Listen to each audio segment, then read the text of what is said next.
দর্শক, জাতীয় নির্বাচন ও গণভোটকে সামনে রেখে এই মুহূর্তে এইসব বিষয়ে তথ্য জানতে চলে যাচ্ছে সিরাজগঞ্জে। সেখানে রয়েছেন আমাদের সহকর্মী জিন্না ফারুক। ফারুক, আমাদেরকে জানান যে নির্বাচন ঘিরে সিরাজগঞ্জে আইন শৃঙ্খলা রক্ষাকারী বাহিনীর তৎপরতা কেমন দেখছেন?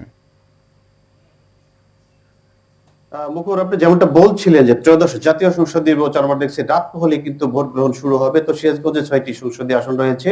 এই সংসদীয় আসনে আমরা দেখছি যে নির্বাচনী যে সরঞ্জামাদি, সেই সরঞ্জামাদি কিন্তু এতক্ষণে সবগুলো কেন্দ্রে পৌঁছানো হয়েছে, এমনটা আমরা জানতে পেরেছি। তো আমরা একটু কথা বলতে চাই সিরাজগঞ্জের যিনি জেলা প্রশাসক আছেন এবং জেলা রিটার্নিং কর্মকর্তার দায়িত্ব পালন করছেন। আমরা একটু জানতে চাই যে আসলে এই সিরাজগঞ্জের ৬টি সংসদীয় আসনে যে আগামীকাল ভোট গ্রহণ হবে, তো আপনার দিক থেকে আসলে কেমন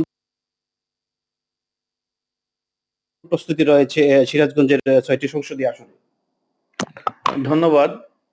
আমাদের সিরাজগঞ্জ জেলায় ৬টি সংসদীয় আসন রয়েছে এবং আপনারা জানেন এখানে ৩৯ জন প্রার্থী প্রতিদ্বন্দ্বিতা করছে।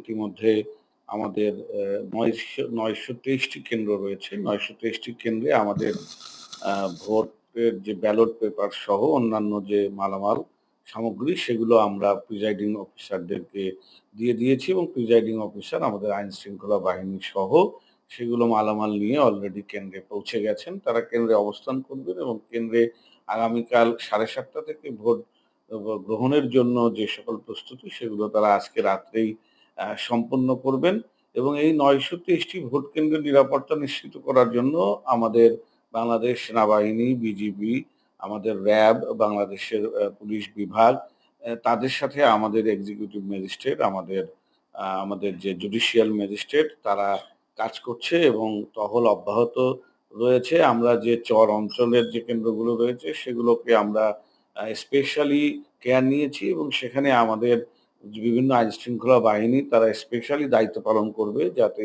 এই ভোট কেন্দ্রগুলোতে যারা সাধারণ ভোটার জনগণ রয়েছেন তারা যাতে নির্বিঘ্নে নির্ভয়ে ভোট দিতে পারেন। তো আমরা আশা করছি যে আমাদের এই সিরাজগঞ্জ জেলার ভোটাররা যাতে নির্বিঘ্নে নির্ভয়ে তাদের ভোটাধিকার প্রয়োগ করতে পারে, এজন্য বিভিন্ন যে আইন শৃঙ্খলা বাহিনী রয়েছে তাদের দিয়ে আমরা যেভাবে নিরাপত্তা ব্যবস্থাকে সাজিয়েছি এবং তারা যেভাবে জোরদার টহল অব্যাহত রেখেছেন, তাতে আমরা আশা করি যে আমরা একটি নিরপেক্ষ এবং গ্রহণযোগ্য নির্বাচন সিরাজগঞ্জবাসীকে উপহার দিতে পারব।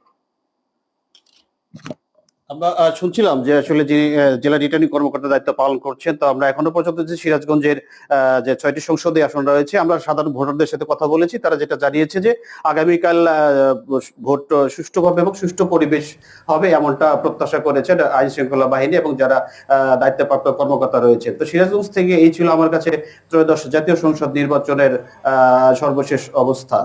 মুখর। ফারুক, আপনাকে ধন্যবাদ। আমাদের সহকর্মী জিন্না ফারুক সিরাজগঞ্জ থেকে জানাচ্ছিলেন সেখানে নির্বাচনের প্রস্তুতির সবশেষ খবর এবং বিশেষ করে তিনি জানাচ্ছিলেন যে আইন শৃঙ্খলা রক্ষাকারী বাহিনী যে প্রস্তুতিগুলো নিয়েছে। জেলা রিটার্নিং কর্মকর্তা ওনার সাক্ষাৎকার নিচ্ছিলেন, উনি বলছিলেন যে যতটা সম্ভব উৎসব মুখর এবং সুষ্ঠু একটি পরিবেশে নির্বাচন সম্পন্ন করার কথা উনি আমাদের প্রতিশ্রুতি আমাদেরকে দিয়েছেন।